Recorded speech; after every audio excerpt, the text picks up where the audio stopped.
نحمده ونصلي على رسوله الكريم اما بعد فاعوذ بالله من الشيطان الرجيم بسم الله الرحمن الرحيم رب اشرح لي صدري ويسر لي امري واحلل عقدة من لساني يفقهوا قولي ان الله وملائكته يصلون على النبي يا ايها الذين آمنوا صلوا عليه وسلموا تسلیما کہ اللہ اور اس کے فرشتے نبی صلی اللہ علیہ وسلم پر درود بھیجتے ہیں۔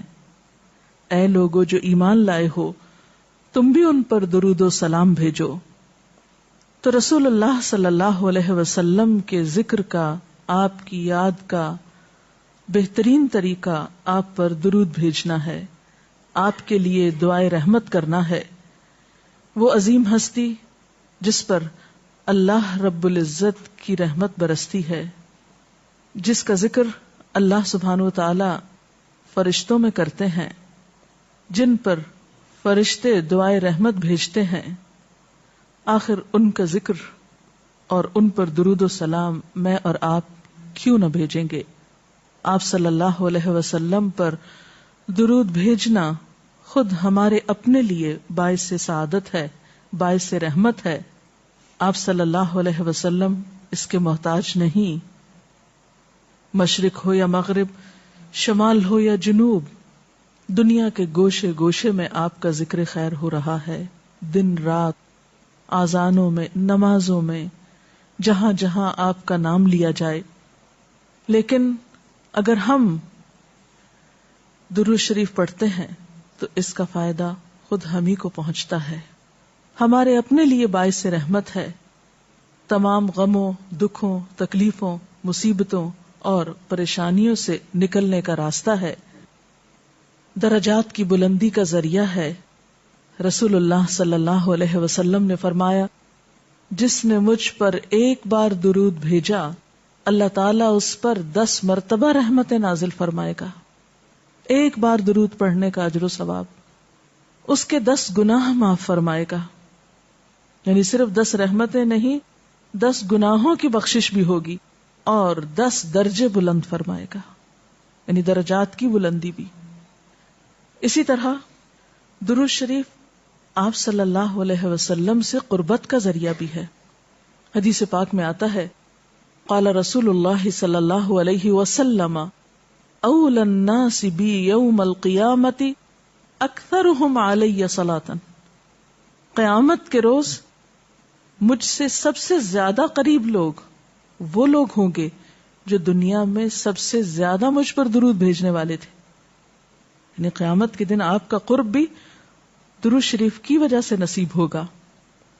پھر اسی طرح اگر انسان کوئی اور دعا نہ بھی کر سکے، غم، دکھ اور تکلیف کی حالت میں صرف درود شریف بھی پڑھتا رہے تو اسے ساری دعاؤں سے کفایت کر جائے گا۔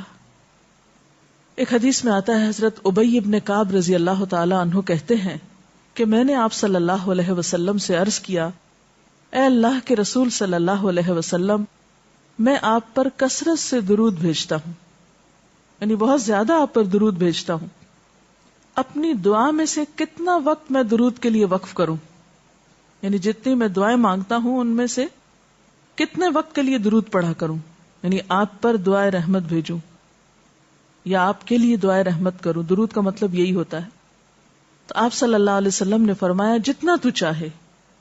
کہتے ہیں کہ میں نے عرض کیا، کیا 1/4 وقت صحیح ہے؟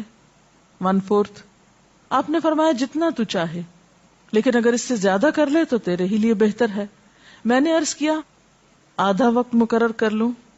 آپ نے فرمایا جتنا تو چاہے، لیکن اگر اس سے زیادہ کر دے تو یہ تیرے ہی لیے بہتر ہے۔ میں نے عرض کیا 2/3 مقرر کر لوں؟ آپ نے فرمایا جتنا تو چاہے، لیکن اگر زیادہ کرے تو تیرے ہی لیے بہتر ہے، یعنی تجھی کو اس کا فائدہ ہوگا۔ میں نے عرض کیا، میں اپنی ساری دعا کا وقت درود کے لیے وقف کرتا ہوں، یعنی جتنی دیر میں اور دعائیں مانگتا ہوں وہ سارا وقت صرف آپ کے اوپر درود بھیجنے کے لیے وقف کر دیتا ہوں۔ اس پر آپ صلی اللہ علیہ وسلم نے فرمایا، پھر تو یہ تیرے سارے دکھوں اور غموں کے لیے کافی ہوگا اور تیرے گناہوں کی بخشش کا باعث ہوگا۔ گویا اگر کوئی شخص دعا نہ بھی مانگ سکے. اس میں بعض اوقات انسان کی ڈپریشن، غم، دکھ، تکلیف اور پریشانی کی وجہ سے ایسی حالت ہو جاتی ہے کہ انسان اپنے آپ کو بھی بھول جاتا ہے. اسے کوئی راستہ نظر نہیں آتا، اسے سمجھ ہی نہیں آتا کہ وہ مانگے بھی تو کیا مانگے. بعض مسائل زندگی میں ایسے ہوتے ہیں، بعض پریشانیاں اس طرح انسان پہ آ پڑتی ہیں کہ انسان ہوش و حواس کھونے لگتا ہے. ایسے میں اسے کہاں یاد رہے گا کہ وہ کیا مانگے اور کیا نہ مانگے. تو ایسی صورت میں درود شریف اس کے لیے سارے غموں، دکھوں اور تکلیفوں سے نجات کا ذریعہ بن جائے گا. پھر آپ دیکھیے کہ آپ صلی اللہ علیہ وسلم پر درود بھیجنے والے کے لیے اللہ تعالی کی طرف سے سلامتی کا وعدہ ہے. حضرت عبد الرحمن بن عوف رضی اللہ تعالیٰ عنہ فرماتے ہیں کہ رسول اللہ صلی اللہ علیہ وسلم ایک روز گھر سے نکلے اور کھجوروں کے ایک باغ میں داخل ہوئے. صحابہ کرام ساتھ تھے اور وہاں آپ نے بہت طویل سجدہ کیا، دیر تک سجدے میں پڑے رہے، حتیٰ کہ مجھے اندیشہ ہوا کہ کہیں اللہ تعالیٰ نے آپ کی روح تو نہیں قبض کر لی. یعنی اتنی دیر ہو گئی ہے سجدے میں، اتنا لمبا سجدہ ہے اور آپ اٹھ ہی نہیں رہے، خیریت تو ہے؟ یعنی ان کو فکر لاحق ہوئی. تو حضرت عبد الرحمن بن عوف کہتے ہیں کہ میں رسول اللہ صلی اللہ علیہ وسلم کی طرف دیکھ ہی رہا تھا کہ آپ نے سر اٹھایا. یعنی جب میری فکر سے یہ حالت تھی تو آپ نے سر اٹھا دیا اور فرمایا کیا بات ہے، کیوں پریشان ہو؟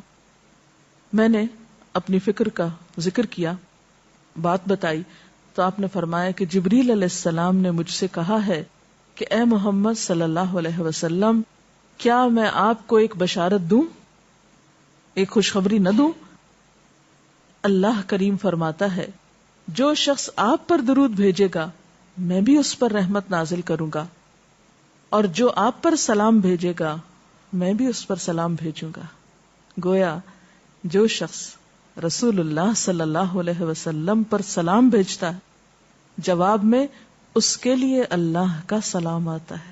اس سے بڑھ کر انسان کے لیے سعادت اور خوش قسمتی کی اور کیا بات ہو سکتی ہے. پھر یہ کہ درود شریف نہ صرف یہ کہ دنیا میں انسان کے لیے فائدے کا باعث ہے بلکہ آخرت میں انسان کے لیے شفاعت کا ذریعہ بھی ہے. درود شریف پڑھنے والوں کو نبی صلی اللہ علیہ وسلم کی شفاعت نصیب ہوگی. آپ نے فرمایا جس نے 10 مرتبہ صبح و شام مجھ پر درود بھیجا اسے قیامت کے دن میری شفاعت حاصل ہوگی. اب یہ کہ اگر زیادہ وقت نہ بھی ملے تو 10 دفعہ درود شریف پڑھنا آخر کیا مشکل ہے، کتنی دیر لگ جائے گی، لیکن اس کا اجر و ثواب اور اس کا فائدہ کس قدر ہے. پھر اسی طرح درود شریف دعاؤں کی قبولیت کا ذریعہ بھی بنتا ہے. یعنی اگر دعا کرنے سے پہلے درود شریف پڑھا جائے اللہ تعالیٰ کی حمد و ثنا کے بعد تو اس سے دعا کی قبولیت میں اضافہ ہوتا ہے. نبی صلی اللہ علیہ وسلم کے ساتھ حضرت عبداللہ بن مسعود اور حضرت ابوبکر اور حضرت عمر تشریف فرما تھے. تو حضرت عبداللہ بن مسعود کہتے ہیں کہ میں نماز پڑھ رہا تھا، میں بیٹھا تو پہلے اللہ تعالیٰ کی حمد و ثنا کی، پھر آپ پر درود بھیجا، پھر اپنے لیے دعا کی تو آپ نے فرمایا اللہ سے مانگو ضرور دیے جاؤ گے. یعنی جس طریقے سے تم نے دعا کی ہے کہ پہلے اللہ تعالیٰ کی حمد و ثنا کی ہے پھر درود شریف پڑھا ہے تو اب جو بھی تم دعا مانگو گے وہ دعا قبول ہوگی.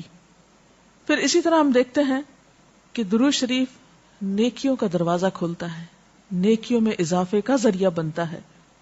آپ نے فرمایا جس نے مجھ پر ایک دفعہ درود بھیجا اللہ تعالیٰ اس کے نامہ اعمال میں 10 نیکیاں لکھے گا. پھر اسی طرح فرشتوں کی دعائیں آتی ہیں اس شخص کے لیے جو درود شریف پڑھتا ہے. رسول اللہ صلی اللہ علیہ وسلم نے فرمایا جب تک کوئی مسلمان مجھ پر درود بھیجتا رہتا ہے اس وقت تک فرشتے اس کے لیے دعائیں رحمت کرتے رہتے ہیں. یعنی آپ درود شریف پڑھیں تو فرشتے آپ کے لیے دعا کرنے میں لگ جاتے ہیں. اب جو چاہے کم پڑھے اور جو چاہے زیادہ پڑھے، یعنی کتنی دعائیں چاہیے اس کو. دیکھیں ہم عام طور پر کتنا کہتے ہیں دوسروں سے کہ پلیز ہمارے لیے دعا کیجیے، ہمیں دعا میں یاد رکھیے، دوسروں کی ایک طرح سے منت سماجت کر رہے ہوتے ہیں. لیکن کتنا آسان طریقہ ہے فرشتوں کی دعائیں لینے کا کہ انسان درود شریف پڑھنا شروع کر دے. اور وہ شخص جو درود نہ پڑھے وہ صرف اپنے آپ ہی کو نقصان دیتا ہے. اس لیے کہ درود شریف نہ پڑھنا انسان کے بخیل ہونے کی علامت ہے. آپ صلی اللہ علیہ وسلم نے فرمایا جس کے سامنے میرا نام لیا جائے اور پھر وہ مجھ پر درود نہ پڑھے تو وہ بخیل ہے. اس سے یہ بات بھی پتہ چلتی ہے کہ اگر ہم خود درود شریف نہیں بھی پڑھ رہے لیکن اگر کوئی اور آپ کا ذکر خیر کر رہا ہے یا کوئی اور درود شریف پڑھ رہا ہے اور اگر وہ بلند آواز میں پڑھ رہا ہے تو ہمیں بھی آپ کا نام سنتے ہی دل میں درود شریف پڑھنا ہوگا. یہ بھی آپ کے ادب میں سے ایک ہے. اور قیامت کے دن اس شخص کے لیے جو درود نہ پڑھے، درود کا نہ پڑھنا حسرتوں کا باعث ہوگا. حضرت ابو ہریرہ رضی اللہ تعالی عنہ کہتے ہیں کہ رسول اللہ صلی اللہ علیہ وسلم نے فرمایا، جس مجلس میں لوگ اللہ کا ذکر نہ کریں، یعنی اکٹھے ہوئے ہیں دنیا بھر